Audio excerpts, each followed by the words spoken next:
Mayor Tumang, ulitin ko po yung tanong. Do you personally know Willie Ong? Your Honor, hindi ko po personally kakilala si Willie Ong and Eddie Yang. Chairman, once again, Mr. Chairman, this will be the last. Mayor Tumang, you're lying. Hindi po, Your Sandali Honor. po.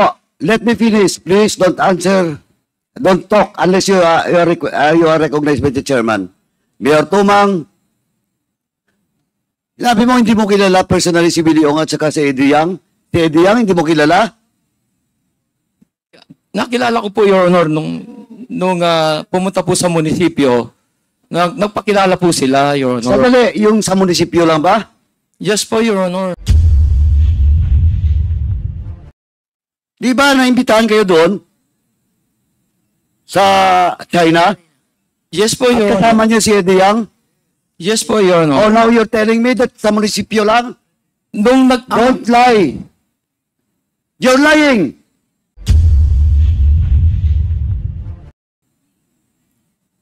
Hindi. Anong hindi? May mga picture kayo abroad. You were invited and you represent Mexico, Pampanga in that travel with Eddie Yang. And it's Eddie Yang that introduced all of you, and that includes the former governor and the governor to the ambassador. Yes po, Your Honor. Oh, ngayon, di mo kilala? Mr. Chairman, Hindi ko lang po with that, Mr. Chairman, I have warned you, pasensyahan po tayo. I move to cite in contempt, Mayor Tumang. Your Honor, can I explain po para makuha niyo po yung point ko? Sandali po. Please po, Your Honor. Sandali po, you're not yet recognized. Mr. Chairman, once again, I move to cite in contempt Mayor Tumang in violation of our Section 11, Paragraph B. Refusal and evading to answer questions of the members of this committee. So move, Mr. Chairman. Mayor Tumang, kung ano po yung style ninyo doon sa committee hearings, ganun po rin yung ginagawa nyo rito eh. Eh kung hindi ka nako-confront ng mga ebidensya na hawak ni Chairman Paduano, hindi mo inaamin. Inaamin mo lang pagkatapos na ma-confront ka na may mga ebidensya siya. Do not try to fool the members of this committee. Iisa lang po yung utak po ninyo eh. Napakaraming utak nandito na pinakikinggan ka at saka inobserbahan. Kilala ka na namin talaga eh. Di ba? Kung hindi sinabi ni Honorable Paduano na meron siyang pruweba na pumunta kayo sa China kasama itong mga taong ito, hindi mo aaminin.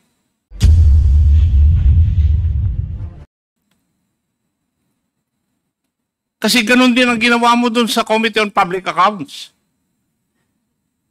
Nandun ako. That is precisely the reason why I seconded the motion of the Honorable Paduano, Mr. Chair. Kasi alam ko rin na nagsisinungaling siya. Thank you, Mr. Chair.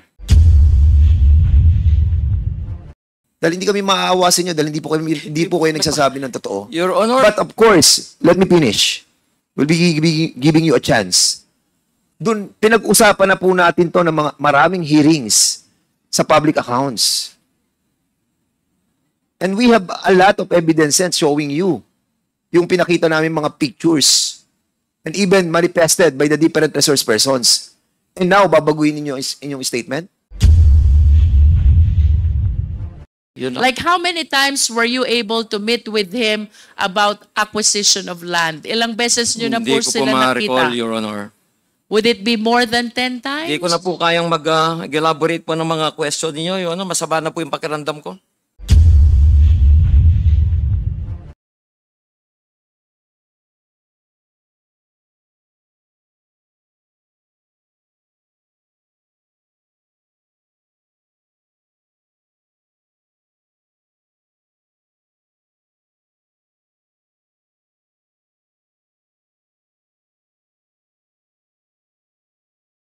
Yes, Mr. Chair. Let us give her time to access. Meantime, may we ask Mayor Tumang?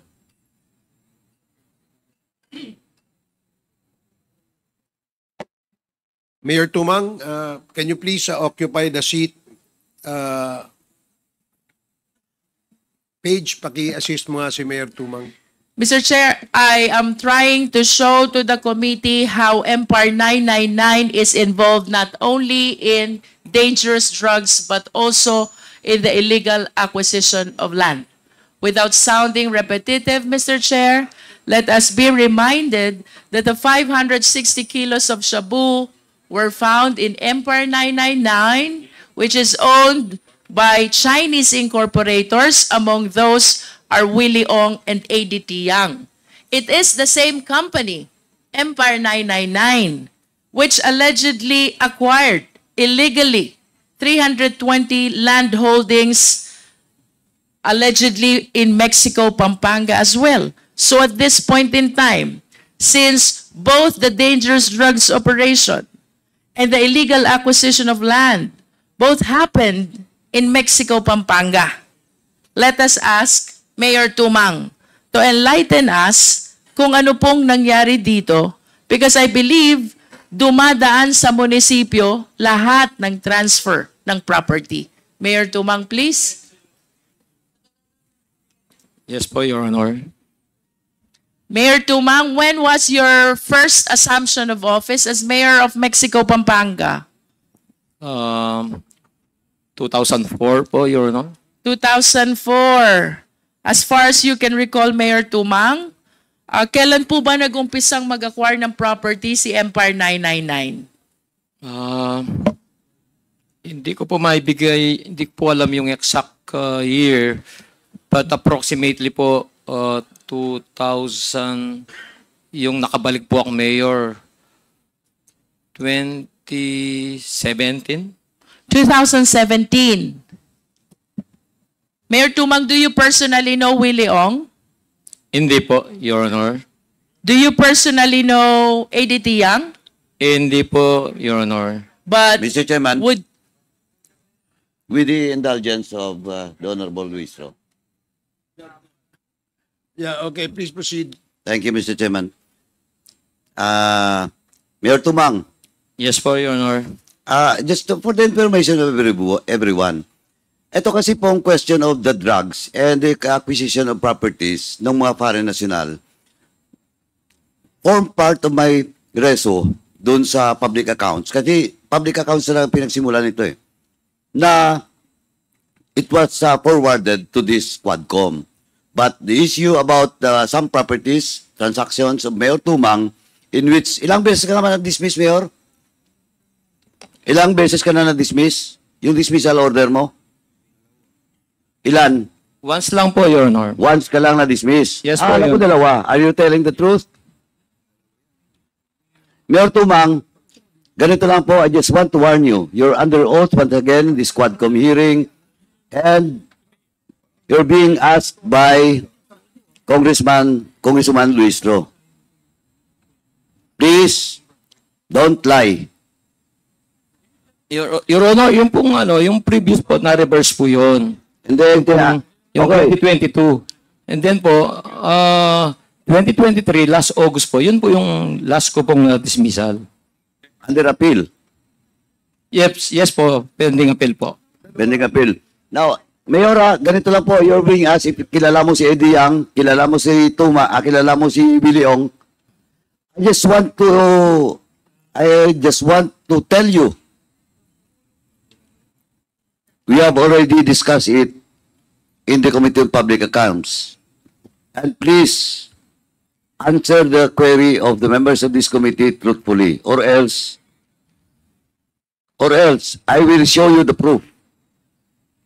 Yes po, Your And Honor. if you're lying, I will cite you in contempt once again, Mayor Tumang.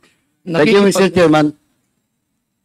Mayor Tumang, ulitin ko po yung tanong. Do you personally know Willie Ong? Your Honor, hindi ko po personally kakilala si Willie Ong and Eddie Yang. Pumunta po sa munisipyo Doon ko lang po sila nakilala dahil nag-inquire na bibili po silang lupa. With your statement, Mayor Tumang, it appears that you personally know Willie Ong and ADT Yang. Because when you said they came to your office, approached you, and told you that they are going to buy lands, doon ko then lang it po- means that you were able to personally Yes po. meet with these two individuals. Tama po ba? Yes po, namit ko po sila sa munisipyo. In other po. words, you personally know Willie Ong and ADT Yang. Are you aware that Chairman, once again, Mr. Chair, this will be the last. Mayor Tumang, you're lying. Hindi po, Your Sandali Honor. po. Let me finish. Please don't answer. Don't talk unless you are recognized by the chairman. Mayor Tumang, sinabi mo hindi mo kilala personally si Willie Ong at saka si Eddie Yang. Si Eddie Yang, hindi mo kilala? Nakilala ko po, Your Honor, nung pumunta po sa munisipyo, nagpakilala po sila, Your Honor. Sandali, yung sa munisipyo lang ba? Yes po, Your Honor. Yun lang. Oh, now, eto Mayor Tumang, nagsisinungaling ka. Di ba naimbitahan kayo doon sa China? Yes po, At Your Honor. kasama niyo si Eddie Yang? Yes po, Your Oh, Honor. now you're telling me that sa munisipyo lang? Nung Don't lie. You're lying. Hindi. Anong hindi? May mga picture kayo abroad. You were invited and you represent Mexico, Pampanga in that travel with Eddie Yang. And it's Eddie Yang that introduced all of you, and that includes the former governor and the governor to the ambassador. Yes po, Your Honor. Oh, ngayon, di mo kilala? Mr. Chairman, Hindi ko lang po with that, Mr. Chairman, I have warned you, pasensyahan po tayo. I move to cite in contempt, Mayor Tumang. Your Honor, can I explain po para makuha niyo po yung point ko? Sandali po. Please po, Your Honor. Sandali po. You're not yet recognized. Mr. Chairman, once again, I move to cite in contempt Mayor Tumang in violation of our Section 11, Paragraph B. Refusal and evading to answer questions of the members of this committee. So move, Mr. Chairman. Your Honor, can you please give me a chance to explain? Hindi po kasi ano yung exact gusto niyong Mr. Chairman, the question is very simple. Just a 1-minute suspension. Mayor, try mo mag-explain. Kasi syempre yung personal, hindi naman yung personal na Hindi ko naman kakilala talaga. Nakilala ako lang sa munisipyo. Opo, emphasize mo na yung meeting sa China after Yes. nagpunta sila sa munisipyo. The parliamentary status is that before the chair declared the suspension, there was a motion Before to we- cite in contempt former Mayor Tumang. Mr. Chair. And let me finish first. And the former mayor has asked the committee to listen to his explanation. And in the spirit of fairness, we'd like to hear former mayor explain also his side. And perhaps he may be able to answer the queries asked by the members of the committee. So, Mayor Tumang, para po maliwanag, ang tanong po sa inyo kung kakilala nyo po si Eddie Yang. Ang sabi nyo po kanina, hindi. Yung pangalawang tanong, tinanong po kayo, ilang beses po ba kayo nagkita, nagkasama, nagkausap ni Mr. Eddie Yang? Ang sinabi nyo, isang beses lamang po sa munisipyo. Pero meron pong impormasyon na nagsasabi na magkasama pa ho kayo sa China. Pictures. At this is supported by photos. So,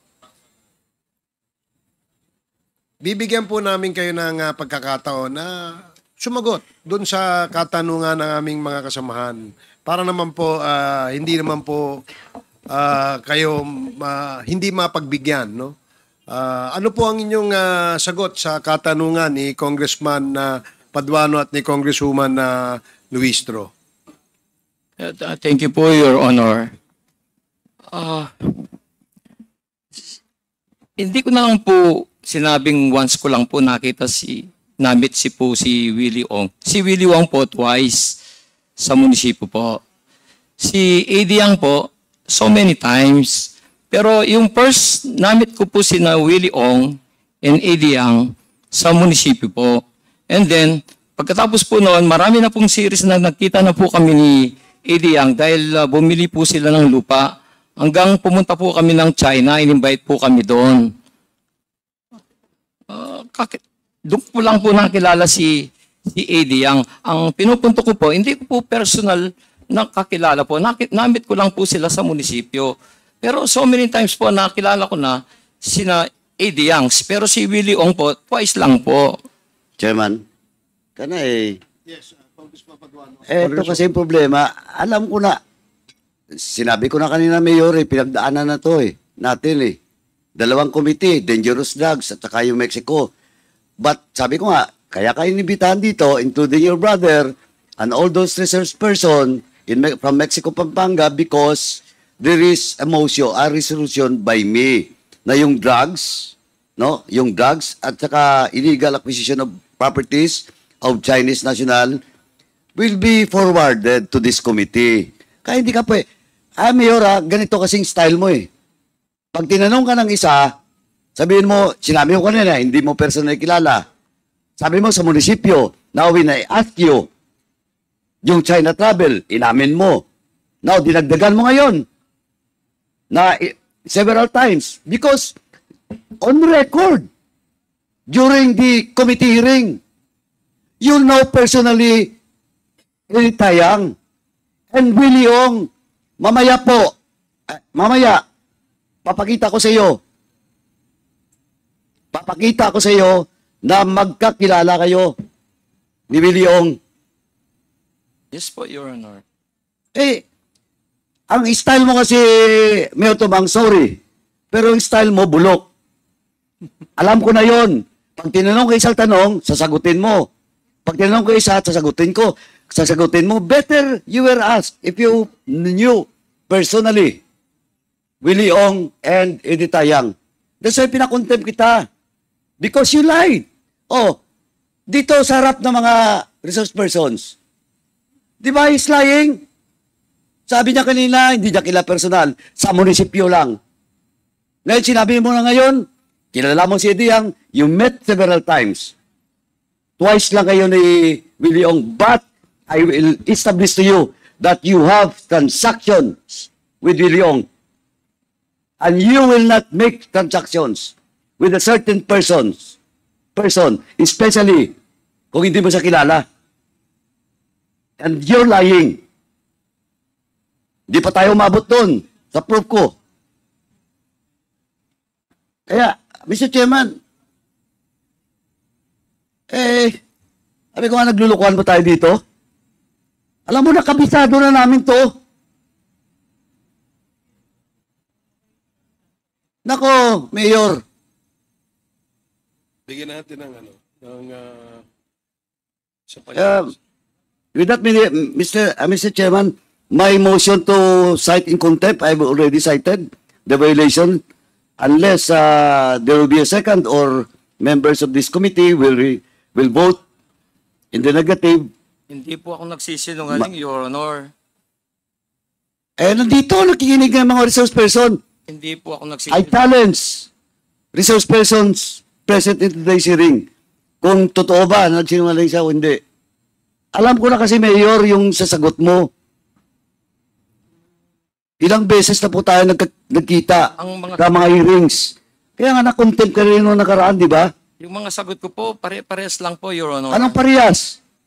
You're lying to it. Hindi po ako nagsisinungaling, Your Honor. Mr. Chairman, anyway, sabi niya, it still stand, hindi siya nagsisinungaling. Once again, Mr. Chairman, I just like to manifest once again that my motion to cite in contempt May0R Tumang still stands. Thank you, Mr. Chairman. Mr. Okay, Chairman, I second. Yeah, there is a motion to cite in contempt Mayor Tumang. And this was duly seconded. Di po Are ako there- nagsisinungaling, Your Honor. Are there any objections? Point of order. Point of order.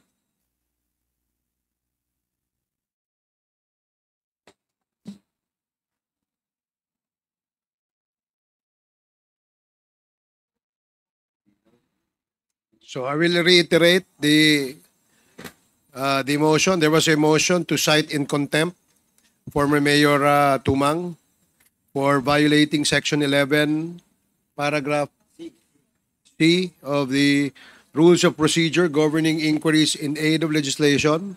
And this was duly seconded by Congressman Akop. Are there any objections? Hearing none, the motion is approved. Former Mayor Tumang is now cited in contempt. And we'd like to ask the Sergeant at Arms to please assist and escort former Mayor Tumang. Are there any other motions that you'd like to? Okay. So any other motion? Mr. Chair, Congressman Akop.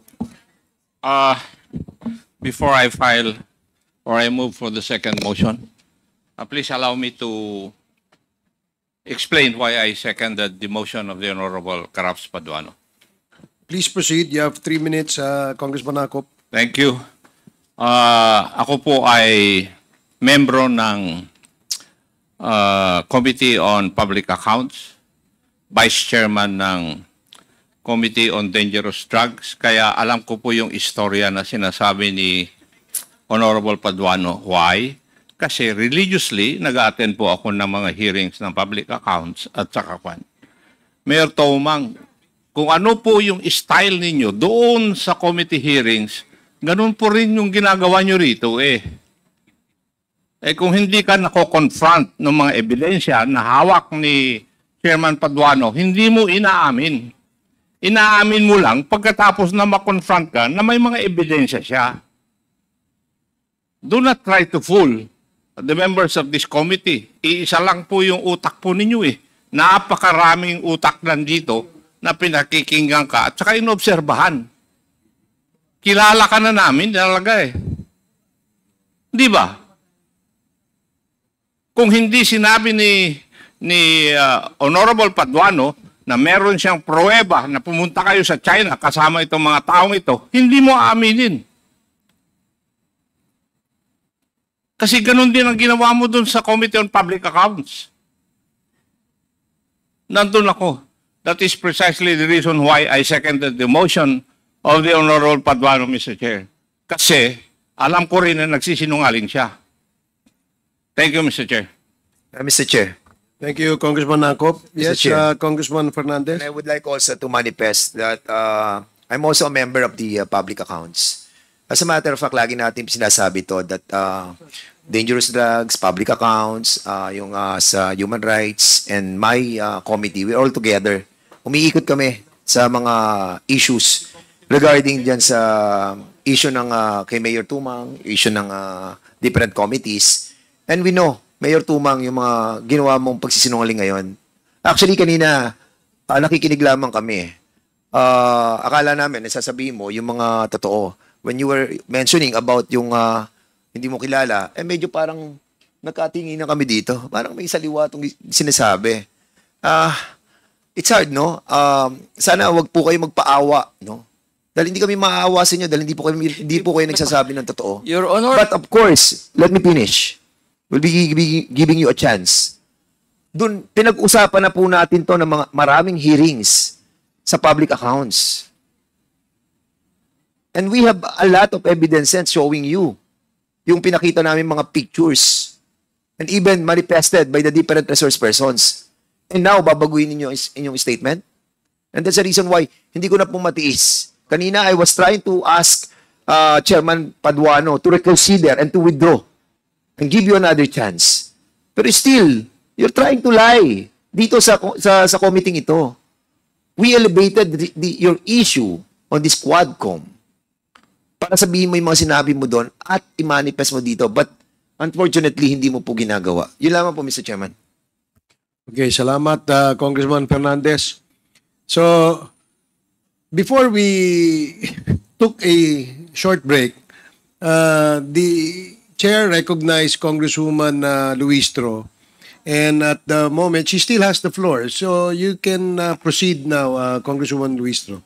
Mr. Chair, I believe that they still have a pending motion. Okay, so if there's They're about to move. if there is another motion, the chair would like to hear the motion. Congressman Akop? Mr. Chair, since former Mayor Tumang was cited in contempt by this committee, may I move that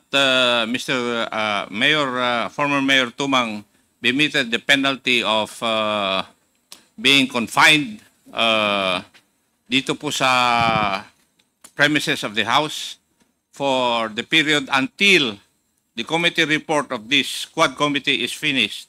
So move, Mr. Chair. There is a motion to detain Second. former Mayor Tumang in the House detention facility until the committee terminates its hearing on the issue of drugs and POGO. Any second? Duly seconded. Any objections? Hearing none, the motion is approved. So, Comsec, please coordinate with the Sergeant at Arms in order to escort. Sir, Oh, I will continue with my interpellation. yeah, Mayor Tumang, sandali lang po.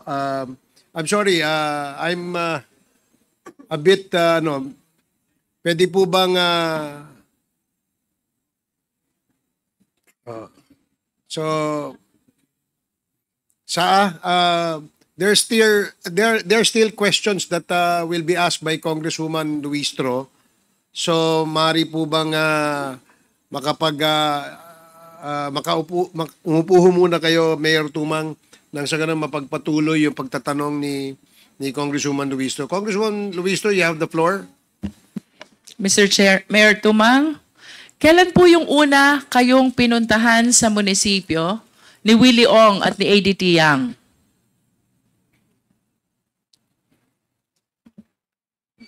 Hindi ko na po ma-recall, Your Honor. At least the approximate year, Mayor Tumang? Hindi ko po maibigay, hindi ko po alam. Tignan ko po sa documents na sa pag-purchase po ng lupa.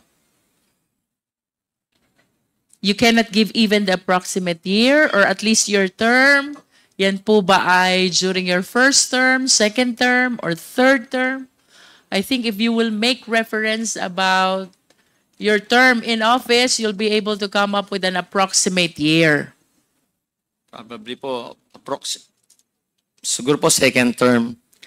And if it is second term, kailan po ba yung second term nyo?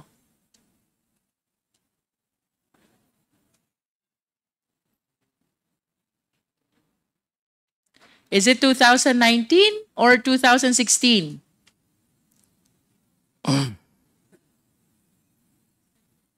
Mahirap po bang tandaan yung term? 2020 po, siguro. 2020. So, I'm not sure po. sometime in 2020. Mayor, ito pong pagpunta nyo sa Fujian, China, kung saan nakasama nyo si ADT Yang as shared to us by Chairman Paduano. Kailan po ito?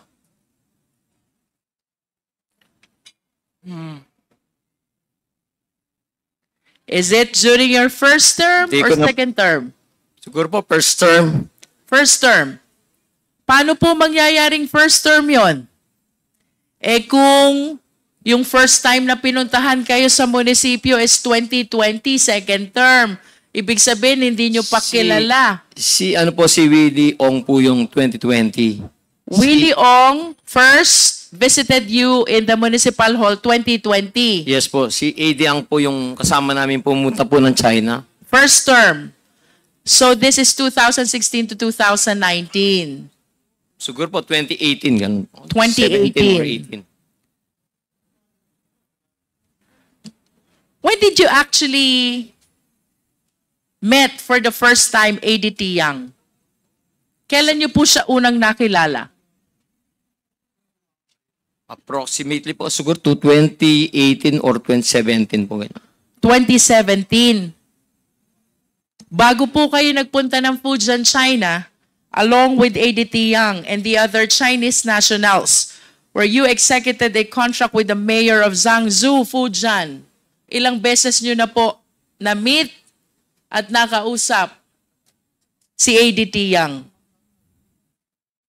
Bago po pumunta po ng China, Yes, Mayor. marami na pong beses po, Your Honor. Marami na pong beses. So, this goes to say na talagang you personally know ADT Yang. Ilang beses po? Approximate number, Mayor.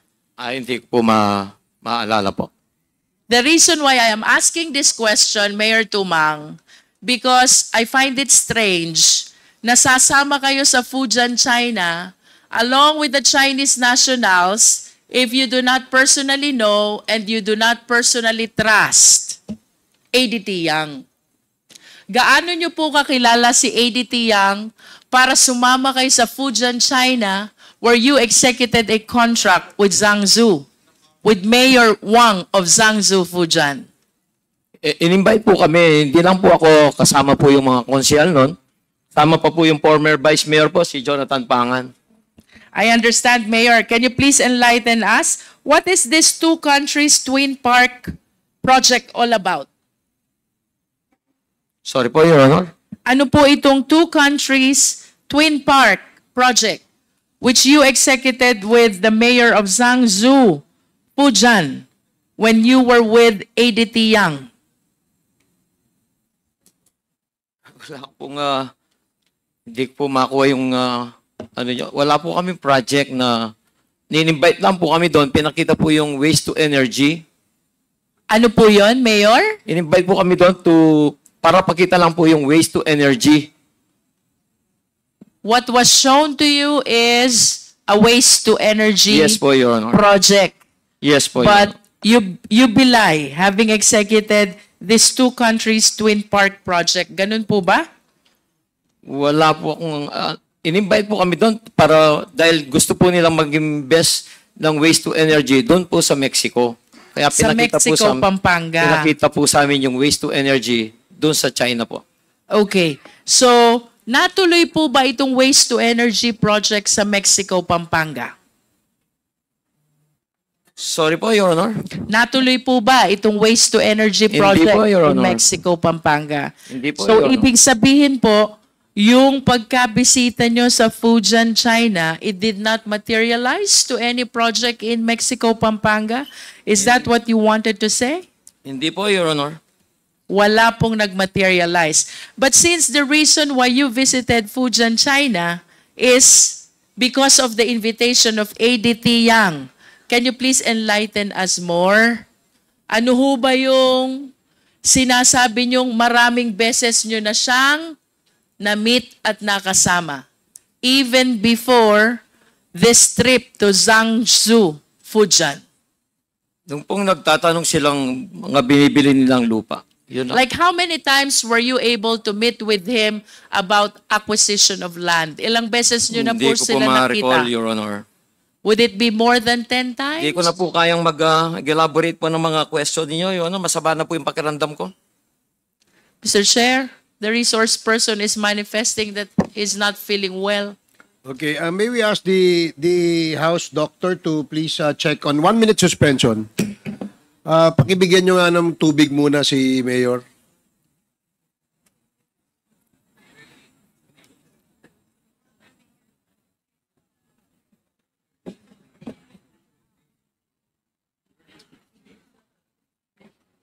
Do we have a nurse? Andito yung nurse kanina eh. Andyan na, no?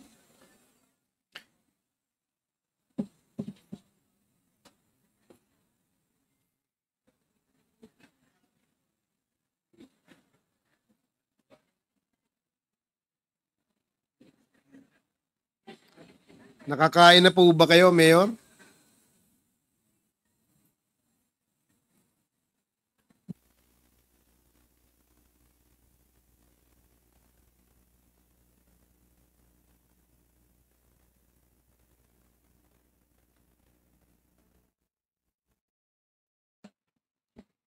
Hearing is resumed.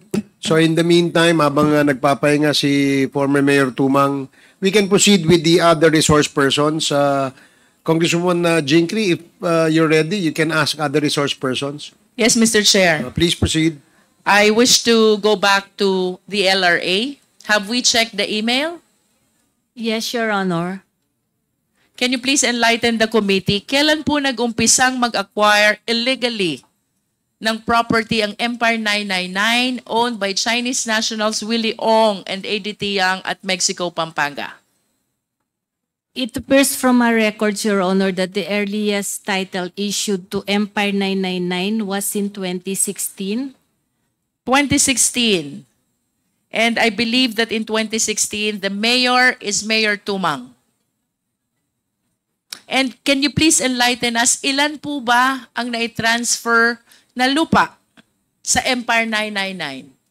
Based on the list that we submitted on the Dangerous Drugs Committee, Your Honor, there are actually 30 titles. 30 titles. In the name of Empire 999, 8 of which are already canceled.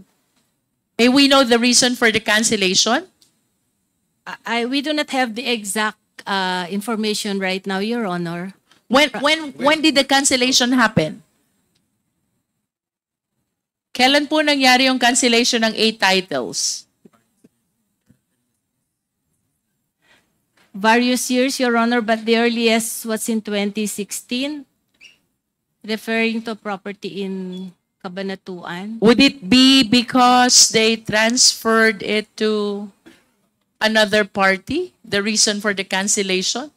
Possible, Your Honor. So it's not because of the illegal acquisition of land issue that we are hearing here at Quad-C0M. Yes, Your Honor. It has no relation at all. Ma'am, ito pong 30 titles na ito, so far issued to Empire 999 during that time. Can you please enlighten us, ilan po ang equivalent hectares or square meters nito? I'm actually getting the exact area right now, Your Honor. My personnel is making computations. And because these properties are located in different localities, like we have in Cabanatuan, May Kawayan, Makati. Cabanatuan, May Kawayan, Makati. Yes, Makati and Taguig, Your Honor. May we know, ma'am, kung ilan po yung titles na nasa Mexico, Pampanga? For Mexico, we have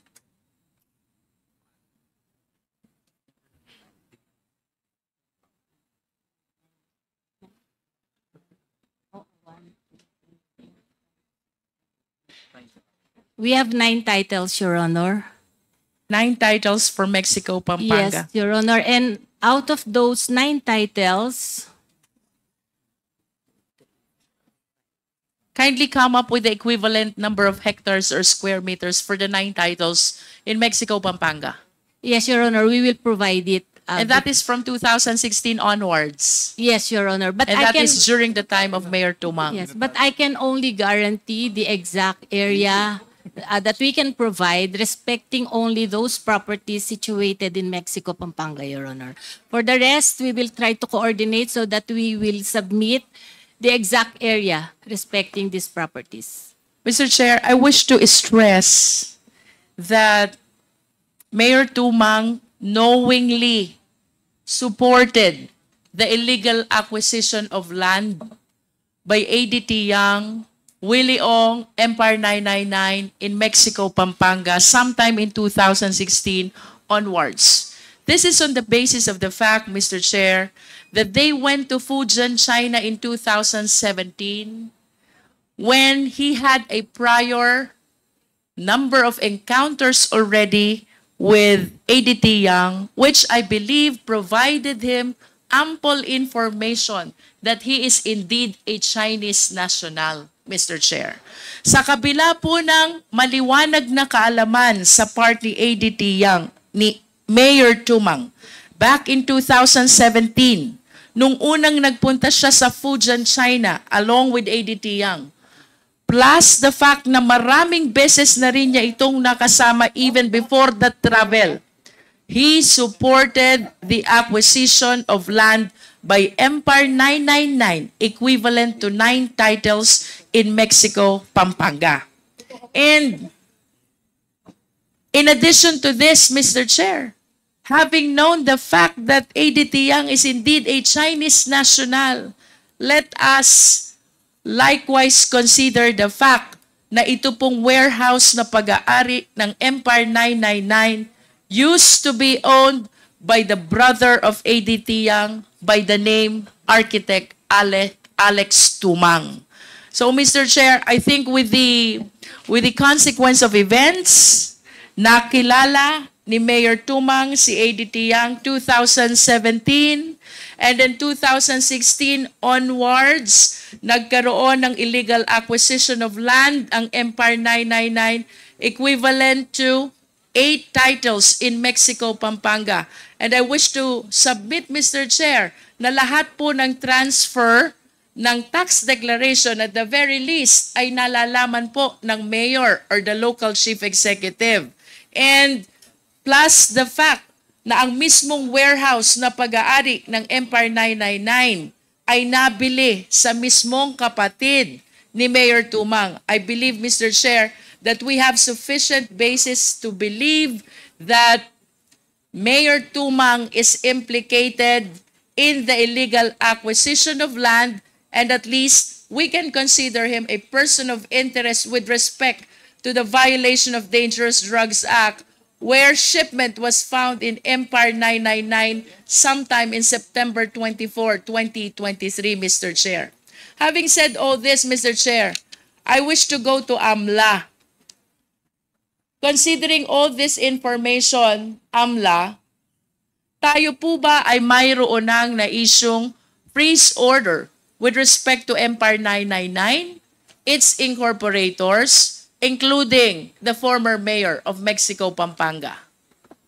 Mr. Chair, as of now, we have yet to issue a freeze order, but we want to assure this committee that the Anti-Money Laundering Council is conducting its investigation on the matter. Mr. Chair, I lament that we've been investigating this issue since before the quadruple committee during the time of the separate investigation by the Committee on Public Accounts. This representation is likewise a member of Public Accounts, and I recall having requested already the initiative of AMLA to secure the assets of these personalities whom we believe there is sufficient basis already that the money is involved in illegal activity. Mr. Chair, I wish to remind the AMLA of Section 2, Section 10 of the AMLA law. Attorney, can you please enlighten us? Paano po ba tayo nag-a-apply ng freeze order? Madam Chair, the power of the Anti-Money Laundering Council to file a petition for freeze order should be anchored on the fact that there is probable cause that a fund or property is in any way related to unlawful activity. When we say probable cause, AMLA, who is supposed to determine that probable cause? There are two kinds of freezing that may be done by the AMLA, in accordance with AMLA, Mr. Chair. In case of illegal drugs as predicate offense, we filed the petition for freeze order before the Court of Appeals. But of course, initially, we have to determine if there's probable cause, and we have to prove that before the Court of Appeals when we file the petition. Which court will determine the probable cause? Are you referring to the RTC or to the Court of Appeals where the petition for freeze order is supposed to be filed or pending? The Court of Appeals, Mr. Chair. The Court of Appeals. So, can we request the Secretariat to kindly flash Section 10 of AMLA? Please educate us, AMLA. Ang sabi po dito sa Section 10, upon a verified ex parte petition by the AMLAC, and after determination that probable cause exists, that any monetary instrument or property is in any way related to an unlawful activity as defined in Section 3, paragraph I hereof, the Court of Appeals may issue a freeze order which shall be effective immediately As a matter of fact, it has to be resolved within 24 hours. Tama po ba? Yes, Mr. Chair. It has to be resolved within 24 hours for a period only of 20 days pending the summary hearing. Balikan po natin yung probable cause. Is it not that ang Court of Appeals din ang magre-resolve ng probable cause in the same verified ex parte petition? Yes, Mr. Chair. We have to file the petition before the Court of Appeals. So if so, AMLA, what is causing you delay? Mr. Chair, we beg for your indulgence. If you may recall, in the previous hearings, we have to wait for the unlawful activity that has to be filed in coordination with the National Bureau. Mr. Chair, I wish to remind the AMLA that Empire 999 is owned by Chinese nationals and Empire 999 owned or was able to procure 8 titles representing ownership of land in Mexico, Pampanga. That is apart from the other land ownership located in other provinces within the Philippines. Ano pong inaantay natin, AMLA, na unlawful activity? Mr. Chair, we have explained this previously. The ownership of foreign nationals of real properties which they may had because of falsification of documents. That's precisely the point, AMLA. We are proceeding actually to the second unlawful activity, that is falsification. So I do not understand really what are we waiting for. We have here the illegal acquisition of land. We have the falsification of public document. Mr. Chair, in the previous hearings, if may recall, it is the position of the MLC that such act is not among the unlawful activities of money laundering. So can you please enlighten the committee? Ano po ba yung unlawful activities under anti-money laundering? And is it your intention to make us believe na ito pong freeze order, petition for freeze order, ay ginagamit lang doon sa unlawful activity as defined under AMLA? Mr. Chair, the enumeration of unlawful activities is strict in the AMLC. So if there's a crime outside the enumeration of unlawful activity, the AMLA has no jurisdiction to conduct money laundering investigation, Mr. Chair. As far as I remember, Mr. Chair, mayroon po tayo ditong violation of dangerous drugs. Tama po ba? September 24, 2023. And I believe that is one of the, among the several offenses that were enumerated in the AMLA law. Would you confirm that, sir? Yes, Mr. Chair. We would like to apprise also that as far as the investigation of AMLAC is concerned, although we are already nearing, at least on the civil forfeiture, at least on the warehouse, Mr. Chair. We are very much concerned, AMLA, about preserving the assets of these persons of interest, which will happen after the CA is able to resolve the petition for the issuance of freeze order. Tama po ba? The freeze order has a duration of 60 days only. Tama? And this will be followed by the court which will acquire jurisdiction over the main case proper na mag-i-issue po ng preservation of assets order. Am I correct, AMLA? The initial freeze is for a period of 20 days, Mr. Chair, and within that period, we may file a petition for extension, which, if granted, may be granted by the court for a period of maximum 6 months, Mr. Chair. Nonetheless, the maximum period is 6 months. Tama po? Yes, Mr. Chair. And within the period of 6 months, we should be able to file a case at the RTC. Yes, Mr. Chair, we have to file either a petition for civil forfeiture with the RTC, or if the investigation is already completed, we can file money laundering investigation. Money laundering case. Including the unlawful activity. Tama po ba? We don't file unlawful activity, Mr. Chair, just the money laundering. But at least the other agencies in the Philippine government can, like the violation of dangerous drugs, Yes, falsification of public document. The layers are the one filing the unlawful activity, Mr. Chair. Please enlighten us, AMLA. Bakit po, in a layman's term, bakit po hindi tayo maka-apply ng freeze order considering the apparent violation of dangerous drugs, the apparent violation of falsification of public documents, and the apparent acquisition of land by foreign nationals? Mr. Chair, we beg for indulgence because this investigation is a very complex investigation. It involves a lot of... And that is why, AMLA, we need to secure the assets, di ba? Because if we incur too much delay, we might find ourselves without control and hold anymore to the assets which were illegally acquired. Yes, Mr. Chair, again, we beg for indulgence, but we want to assure the committee that the Anti-Money Laundering Council is working, and we are about to file the necessary bank inquiry. With all due respect, Mr. Chair, to the AMLA, we started investigating this Empire 999 back in August of 2023, and now is November of 2024, and I do not find it reasonable waiting for more than a year, almost a year, to be able to file at least the immediate remedy of freeze order. Di po ba the purpose of this freeze order is to be able to immediately secure the assets of these persons in interest? Tama po ba yun? That is correct, Mr. Chair. Ibig sabihin, AMLA, there is the nature of urgency. Tama po ba yun? I agree, Mr. Chair.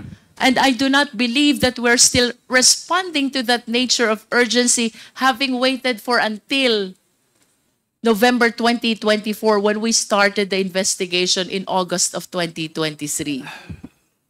Again, Mr. Chair, we beg for indulgence. We are meticulously conducting our investigation so that we will be able in each of these properties and probably bank accounts that we will recommend for bank equity and freeze order. Right. Everything is in order and we have a strong case, Mr. Chair. According to LRA, they have forwarded to you already the information concerning the illegally acquired lands. Do you confirm that? They forwarded the list of properties, Mr. Chair. Yes. So wala na po tayong problema pagdating sa real properties, di po ba? We already have the list, Mr. Chair, but again, please, we have to establish that these are in any way, each are in any way related to the unlawful activity. I am not asking the AMLA to file the main case. I am not asking the AMLA to file the violation of anti-money laundering law yet. I am not asking the AMLA to file the falsification, the violation of dangerous drugs, and the other main cases. What I find it strange, why to this date, you have not even filed an ex parte petition for freeze order of the assets of persons of interest. Again, ito po'y inaalaw ng AMLA law because we want to address urgency. Now, where is urgency if we need to wait for around a year to be able to file at least the petition for the issuance of freeze order? Again, Mr. Chair, we beg for your indulgence. We are meticulously conducting our investigation because we want to establish that all these funds and property that we'll recommend for freeze order are in any way related to the unlawful activity, Mr. Chair. Narinig niyo po ba kanina yung LRA? May sinasabi po silang titles which were canceled already?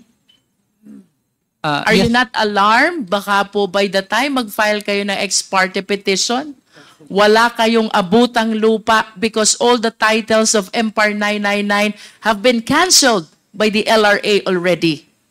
We are the government, Mr. Chair.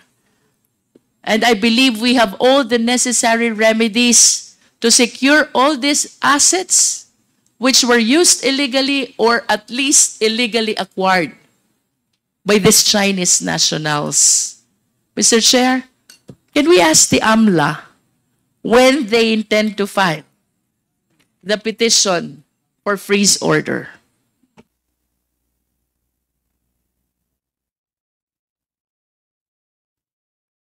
AMLA. Mr. Chair, Please proceed. Mr. Jack, can I just personally approach the honorable congressman because we don't want we don't want the possible respondents to check our actions, Mr. Chair. We will welcome, with Mr. the- Chair, receiving those informations in private along with the chairman of the committee. Okay, we'll ask you to discuss this issue with the Congresswoman from Batangas at the appropriate time. In the meantime, ang tanong po kasi ni Congresswoman Luistro, it's more than a year since we started conducting this investigation. And you were asked earlier if there was already an action taken by the AMLAC. Ang sabi nyo, you are meticulously investigating, conducting your investigation. She asked you again, when will be the filing of a freeze order be done by the AMLAC on the assets of the subject corporation? Ang sabi nyo, meticulously investigating pa rin. Now, baka yung sobrang meticulous yung pag-iimbestiga nyo, maubos na yung property ni Empire 999 at maibenta na sa iba. And that is exactly the reason why we are all asking you to take the immediate action that you should in order to prevent this from happening. You know, we have information na those involved in other illegal activities, especially yung mga kawani ng gobyerno na kung saan ay naakusahan, naka-akusahan pa lamang sila, ay na-freeze kaagad yung kanilang bank accounts, no? Pero ito, na klarong-klaro na hindi po Pilipino, bumili ng lupa, fraudulently acquired Filipino citizenship, na-discover na merong droga o drugs doon sa loob ng kanyang pagmamayaring warehouse. Isn't this all enough basis? Or if you're saying probable cause lang, di ba? Klarong-klaro yan, Attorney Dumale. Yes, Mr. Chair, we do understand the necessity of the action of the AMLC, but if you will recall, Mr. Chair, we have waited first for the filing of the unlawful activity in coordination with the NBI, which was filed, I think, last third quarter of this year, Mr. Chair. So that's why we are able to establish one of the elements, which is the existence of unlawful activity, Mr. Chair. That's another issue because we will also call the attention of the NBI in this particular Empire 999 case, no? We've been waiting for them to file a case against the incorporators of this Empire 999. I don't know, have we been, Comsec, have we been, has the NBI informed the committee about a case that was filed against Empire 999? Meron ba tayong information? Wala. Sir, I will check the records first. Sige. So, later, sige, Attorney, please approach Congresswoman Luistro. Mr. Chair, I just want to manifest that the provision referred to by AMLA, RA 9160, unlawful activities as defined under AMLA includes violation of Securities and Regulation Code. Is it not that this law was apparently violated when they misrepresented themselves as Chinese nationals in making it appear that Empire 999 is a Filipino corporation which enabled them to acquire the real properties which are supposedly exclusive for Filipino nationals only? It makes mention as well, Mr. Chair, violation of Dangerous Drugs Act. And at the very least, Mr. Chair, it makes mention about felonies or offenses of a similar nature that are punishable under the penal laws of other countries. I am inclined to believe that the last provision of this long enumeration intends to provide us flexibility in order to address similar situations, Mr. Chair. I absolutely agree with you, Congresswoman Luisto. So, anong masasabi niyo dyan, Attorney Dumale? Mr. Chair, first on the SRC violation. SRC violation, that is lawful activity of the MLC, refers to investment scheme similar to Ponzi, Mr. Chair. The falsification of birth records to establish a corporation, supposedly a Filipino corporation, could be a violation of the corporation code, but not the SRC, Mr. Chair. Nevertheless, Mr. Chair, to be able to engage in all these investments, which are under the jurisdiction of the Securities and Exchange Commission, they were able to use this illegally incorporated corporation. Di po ba? So it entails violation not only the Philippine Corporation Code, but also the Securities Regulation Code. I do not understand, Mr. Chair, why AMLA, with all due respect, seems to be so passive that instead of finding ways to be able to use this beautiful law, and I believe responsive AMLA law, to all these given situations, they're trying to reject the possibility of using the same to secure the assets of these persons in interest, Mr. Chair. Nevertheless, Mr. Chair, we will be welcoming the information that they intend to volunteer to the committee in private.